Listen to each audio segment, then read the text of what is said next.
The title is a lie. Well, mostly a lie. Look, I just wanted to use the meatkill technique and see if it worked for Pursuitcore, okay? Forgive me for being curious. But I do actually have some things I want to talk about today. This is mostly just an unscripted rant, but I have a couple bullet points here, and it's basically just to do with the game's balance, as you can probably tell by the title of the video.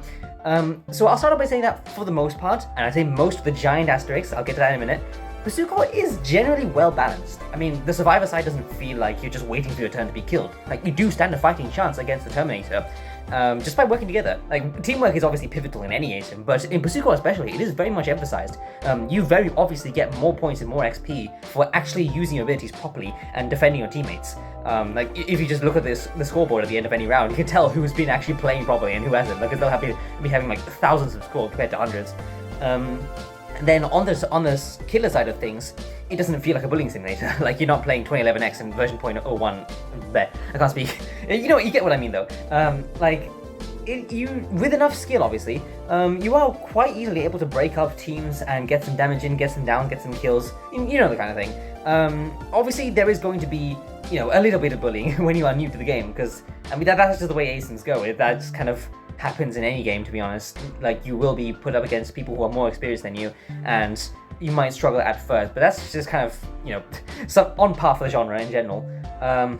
But the game does reward you for, learning how to use your abilities, and any character that you select, really, you only have to play them for like 10 minutes, and you'll be able to understand the basics of their kit. Like, there isn't really any character with a really, really complex kit that takes a while to understand. Maybe the only one that really falls into that category would kind of be Crafter, if I had to choose any particular one. But even then, all the nuances and everything kind of just fall out the more you play them. So it's a very nice game. It makes for a very good, fun gameplay experience, because it doesn't really feel like you're truly struggling to do anything at all, unlike some asyms. However, and this is where the main topic of discussion comes in. There are some points of balance that I would like to see being improved. Maybe not immediately, but it would be nice if some time was dedicated to them. And I'll start off on the survivor side and go straight into Roflpix. Now, I know Roflpix is supposed to be a survivalist, and I know survivalists tend to be selfish and better geared to help themselves than help others, but Roflpix kind of does that to a fault, and it makes him kind of a bad character to play, because all they can really do to contribute to the team is 1, do gens, and 2, highlight the Terminator. And highlighting the Terminator is, I mean, sort of useful. I mean, it is helpful for Sentinels who are like far away from the Terminator to track their movements. But I mean, what else does that do really? Apart from just say, yeah, the Terminator's over here. You could quite easily do the same thing by using pings and paying attention to when people are pinging you, because you could just ping for help and everyone will know that you are probably being chased by something and need help. Or you could ping to come here, and the people who are being chased will come towards you. I mean, so long as people are paying attention to things, but that's a different matter entirely. This purpose that Roflpix serves as a gen hog, but again, you don't explicitly need to play Roflpix to be able to do that. You can just memorize the spawn locations of the fuel and the generators, and you can achieve the same effect. Like, I'm sure Roflpix has, movement opportunity to boost their speed and makes them the fastest user in the game temporarily, but, like, what is really the point?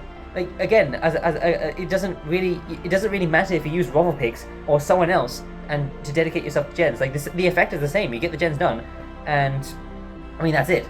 Like, what else does Roflpix really do? What is even their purpose? Like, it's kind of fulfilling their character so well that they become almost dead weight once they've fulfilled their purposes. There's like really no point into playing them. If you played anyone else would make more of a difference to the team and would be more valuable than if you played Roflpix. And it's really a shame. They have to be able to interact with the Terminator or their teammates in at least some way, shape, or form more than they do now. Moving on though, the other survivor I want to talk about is the kit. And I know the kit is supposed to be a bit of a joke character. Like, they are supposed to be not very good and kind of difficult to play, but the potential's there. Like, there's definitely room for them to be, a very high skill cap or high skill floor survivor that can actually bring value to the team if played well. Because they're supposed to be super fragile and die in like a couple hits at best. But there's definitely potential for something like a respawn system of sorts, because it would fit his character, as you know, he comes from, you know, he's based on I want to be the guy, sorry, and you know that I want to be the guy has infinite respawns, so why can't Kit, like, having some sort of respawn system that rewards Kit being in chase for longer, because he gets XP for being in chase for 30 seconds, having 30 seconds danger time, I should say. So why not turn that into a mechanic and make it so that he gains extra lives for every 30 seconds that he's in danger time? Because that's not easy to do, mind you. Like, he is very fragile, so you're kind of putting your life on the line to be able to do this. But it would give people more of a reason to play Kit, and it would give those maniacs who unironically dedicate themselves to maining Kit, you know, more bragging rights, and, you know, again, more of a reason to push Kit and be better at him. It's just, you know, it's just such a shame, really. Like, I want this character to be good, because he definitely can be good, but he's just not, because he isn't given the time of day by the developers. Maybe, like, I'm sure they have something in the works for him, but I would like to see, you know, a bit more of a well thought out Kit given to him. Pun not intended. Now moving on to killers. First of all, I'm going to start off with Limewire, and Limewire is almost objectively the best killer in the game. Now, I use this word very cautiously because I know that any asym fans watching this video right now are going to be having war flashbacks right now from hearing that word, but I don't say that for no reason. He's a ranged killer, and you know, despite being the slowest Terminator in the game with a run speed of 34 compared to the usual run speed of 36 that most Terminators have, he has two abilities that allow, well, actually three abilities that allow him to attack from basically any range. Like, it doesn't even matter if he's that far behind, because he can just attack from afar or catch right back up. So he has two abilities to attack from afar. He has a Lime Lock, which is a hit scan and deals 10 damage, has infinite pierce, and applies magnetized. And then he has his other ability is the Limewire or hook, which, you know, is a projectile, so it's not a hit scan for at least, but it homes into any users who are magnetized by his gun and drags them all the way back right into M1 range. And keeping in mind, he has the biggest M1 hitbox in the entire game, so you are guaranteed to take at least 30 damage from that. But if you time it right, then you can perform the Line Buster for 40 damage, and then still be right on them, so that you can just spam M1s right afterwards. And then his ESP ability is Torrential Leap, which is a dash, a jump, and an ESP all in one move. It's insanely broken. Like, it's another situation of .x where even if you get stunned, you can just use this to catch right back up, and it won't make any difference. Like, Leap especially is even bad for this, because again, not only can you cover great distance with it, you can also control where you jump to, and you know, and you have a big hitbox on landing, which deals 25 damage and ragdolls for a second. So you're dealing like usually 55 damage. You know, you get a Leap and an M1 most of the time, since you don't get your moves put on cooldown for that long. It's crazy. His kit is already busted, but on top of that, his kit also has really low cooldowns. Like, the gun has a 12-second cooldown, the hook has a 15-second cooldown, and Leap has a 17-second cooldown. Like, for point of reference, Party Pony, who's one of the starter killers, has a kick which is a melee kick which locks you into direction, so it's hard to hit. That has a 12-second cooldown. Then she has her ESP ability, which is a simple just ESP reveal with no sound cue. There's a 15-second cooldown, and then her big damage ability, her X Factor Charge, deals 10 damage on hit, and then 30 damage if you slam into a wall, just like Colossus. Deals 40 damage, and that has a cooldown of 18 seconds. So those are three abilities that are, don't have nearly as much value as Limewire's abilities do. Yet they all have the same amount of cooldowns, and one of them being longer than Limewire's abilities, who are much better, but somehow still allowed to be spammed. Like, Limewire just doesn't. He barely gives you any downtime. He's the epitome of random bullshit go. You can really just spam his abilities like all the time, and there is nothing you can do about it. You have to be constantly on your wits, because he is just going to be doing like attack after attack after attack after attack, and you get barely in time to breathe. It's so annoying. It's really, really frustrating playing against him. And there's only two maps that he kind of struggles in. One being Pursuitcore, because it has a big building, so obviously his leap and both of his abilities are kind of muted there because there are a bunch of walls that he has to pay attention to. But even then, he can just run you down and then M1, because he's still 4 speed faster than most users. So like, it won't take long for his big ass M1 to finally catch up to you. And then the one he really struggles on is Last Small, because it has a bunch of ceilings that he can bonk his head into, so Leap gets kind of muted there. But even still, there are still like really long straight corridors that he can use his hook and gun on. So again, there's like he can easily work around his weaknesses, and that's why I say he's almost objectively one of probably the best killer in the entire game. He needs to be, at the very least, his cooldowns need to be nerfed, because I don't think he should be able to just spam his abilities, like, just constantly like that. At the very least, add like 2-3 seconds to his ability cooldowns. That's the least that could be done. But on the complete opposite end of the spectrum, we have Blankstare and Jack Noir. Those are the two certified pub stoppers of this game. I'll start off with Blankstare. Blankstare is in a really weird position, balance-wise, because on the one hand, the way you're supposed to play him is use transmute to place down totems, and those totems generate EXP passively. And that EXP contributes to a bar, which once that's filled, he goes into a rage mode, which you can only use once per round. However, this intended playstyle is kind of bad, because his totems are super easy to destroy. That maximum, they only have 67 health. Don't say it. So they're really easy to destroy, because you deal like 5 damage per second just by, holding F, like standing near them. And Blankstare can only hit one person at a time, which means that he is forced to, as soon as he sees someone destroying his totem, he is forced to go chase him off to defend it. But at the same time, if he has another totem that's, that's undefended, then everyone else can take advantage of him defending his other totem to go to that totem and destroy that. So he's like really, he has to constantly be flitting around between totems just to be able to build EXP. However, the reason why I say he's in a weird position of balance is because he has one move that is super duper broken, and he relies on it to build a ton of EXP, and that is Siphon. So using Siphon, it locks you into, well, it doesn't actually lock into a direction, it's steerable, for one. It gives him a huge speed boost for 2, and that speed boost lasts for 1 whole second, which is quite long, for 3, and it gives you iframes for that whole second, for 4, and then if he misses, his move gets put on a 14-second cooldown, whereas if he hits, it gets put on a 21-second cooldown. So he can also spam this ability for 5. And then for 6, if he does land his grab, then you're locked into a minigame. One of those minigames where like a bar goes back and forth, and you have to hit it when it hits a specific point.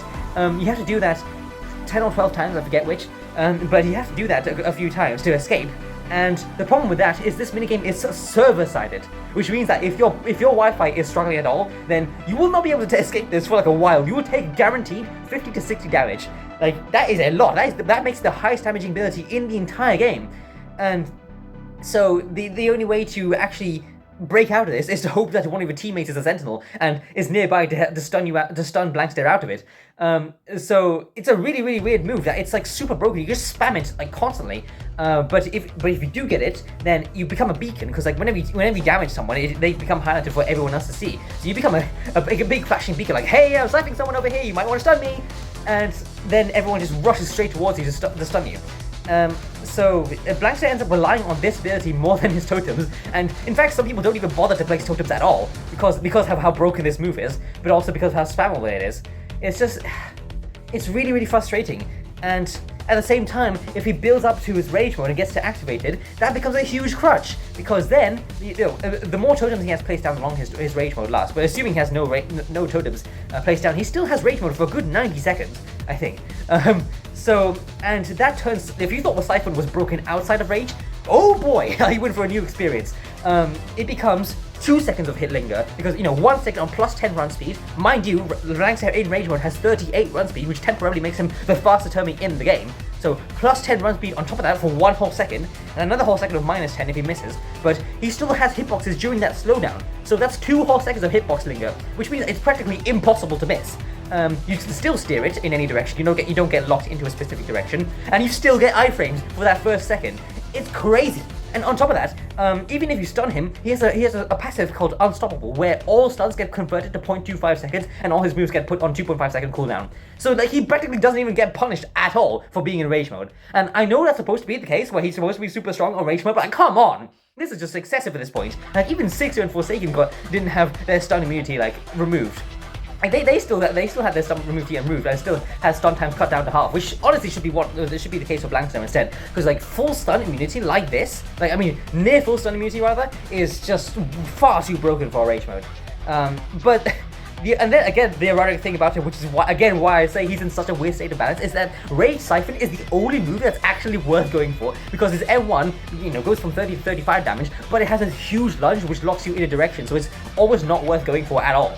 And similarly, Transmute, which normally places down totems, becomes a shockwave. You send like a bunch of spikes, like really quickly. However, the hitboxing in Pursuitcore is notoriously bad, so it's really hard to hit, and it only deals 35 damage. Like, sure, it ragdolls you and flings you for like 2 whole seconds, but still, your Blankstare is so far away from you most of the time when you do hit it, it basically like doesn't even matter. Like the fling can just be completely negated. And it only does 35 damage. It just is an M1's worth of damage. What's the point of even going for it? Like people, again, when they go in rage mode, they usually just spam Siphon and that's it. It's crazy. Like, it's a free 40 damage. Like, 40 damage. That's not a small number, mind you. So it's just a weird state of balance. I don't know what to say. I don't know what else to say. Like he needs his rage mode nerf, and he needs his basic Siphon nerf, but at the same time he needs his totems buffed. And like he just needs to be like really worked on, because it's just such an unhealthy state of play, because like even an ounce of teamwork makes him completely fall apart. But if allowed to just spam his moves, like spam Siphon, spam M1, then there's almost nothing you can do about it. You know, I'm just gonna move on before I just get caught up in this loop of he's such a weird state of balance, but he's also so broken with such a weird state of balance. Moving on to Jack Noir. Jack Noir is the other Pup Stomper, but I mean, it's hard to call him even a Pup Stomper because he is really bad. He's supposed to be a combo-based Terminator, which deals like chip damage per move, but for every, like, all the bits of damage that you deal, it charges up a bar, and once that bar is fully charged up, he gets an ultimate attack called the Red Miles, which targets everyone across the map. However, all of his moves are shit from a butt, for want of a better phrase. Like, his M1 deals at most 35 damage, but that's if you hit all 3, because you're supposed to hit, your first hit is 20 damage, it gets put on 0.5 second cooldown, you can swing again for 10 damage, you can swing again for 5 damage, so at most you deal 35, but usually you're only going to be hitting like 30 at best, because it's really hard to hit. And then his other move, which is his main source of damage, Behead, is a dash. That you can chain over and over again, so you can keep dashing for 25 damage, 25 damage, 25 damage. But 25 damage for one is like peanuts. Like, it's only a quarter of like most users' health, so like it's not like you're gonna be doing a dent. You're not really gonna be making much of a dent in anyone's health. Like Diane can just easily heal that back up, which is why like Jack completely falls apart to even the mere presence of support. Like, if Katsuki or Nyan are even just there in the round, he has to target them. Like, no questions asked. He has to target them, otherwise he's going to lose. And because he deals like barely any damage, he's so weak. And on top of that, Behead is super hard to aim, because like the hitboxes of Behead are like not that much bigger than his M1 hitbox, for one, and for two, he moves in the direction of the camera, so which means that his big ass body is blocking the way, and it becomes even more hard to hit. And it's just such high risk for barely any reward. Like, you're doing like barely any damage, and you're charging like barely any meter for your Red Miles. And oh my god, even if you do manage to charge Red Miles is so pathetic. It's not even worth being called an ultimate attack, because I mean, you get locked into this like 5 or 6 second animation, so you're already giving people free distance. Then each of the tendrils that you send out, sure, they have strong homing, but they only deal 10 damage per hit. And again, they're beaten by, get this, running in a circle. That's literally it. All you have to do is run in a circle, and the homing is not strong enough to be able to hit you from that. It's so pathetic. You barely even get like 20, maybe 30 damage at most on any particular user. It's so bad. It makes him super frustrating to play. He's almost guaranteed to lose in any lobby that has even one single person who knows what they're doing. Sure, he's able to be used on any map, because like Behead allows him to fly, but even so, it doesn't even matter, because he just doesn't deal enough damage to even be able to exploit that strength. 2 things. One, he's the fast. Well, actually 3 things. 1, he's the fastest Terminator in the game. 2, he has like partial stun immunity, so even if you stun him, he still keeps moving. And the only thing that happens is he gets his M1 put on cooldown for like 1.5 seconds. And third thing is he only has an M1. He has nothing else, just an M1. So what most games devolve into is just a glorified hide and seek game, where all the Blockboys are just trying to find the last guy who's probably like hid in the corner, and is like almost impossible to see from like any normal angle unless you specifically tilt your camera in a certain way. It's just such a boring game mode. I really don't enjoy playing it, and a lot of people echo that sentiment in the Discord server. It's like anyone who votes for Blockboy literally gets the glare of 1,000 daggers stared right into their souls. It's so not fun to play for both Blockboy and for the survivors, because like there's no point in playing it. Like there's just really no point at all. Like, it really needs to have It really needs to be reworked, honestly, like entirely. That's the only thing I could say. That I could say that game mode. It's just so unbelievably boring. Like there's no fun to be had in Super Blockboy World the way it is at all. So yeah, that's gonna be the end of my rant. Sorry for a bit of a long video here, but I just want to get these things off my chest because I really do love Pursuitcore, and I really want to see it thrive because it definitely has the potential to thrive. But there are these things that just need to be polished, need to be worked on a bit more before I can like comfortably say that this game definitely should be played by anyone who likes asyms. So yeah, that's good. But that's good. Anyways, rant over for real now. Thank you guys for watching. Like, subscribe, comment, all the YouTube stuff. I'll see you in the next one. Bye. Yo. Is that the subscribe alarm? I think that's the subscribe alarm. It's telling you to subscribe. You know, I think you should do it. Because it won't stop until you do it. That would be a good time to do it, you know? You should probably subscribe right now.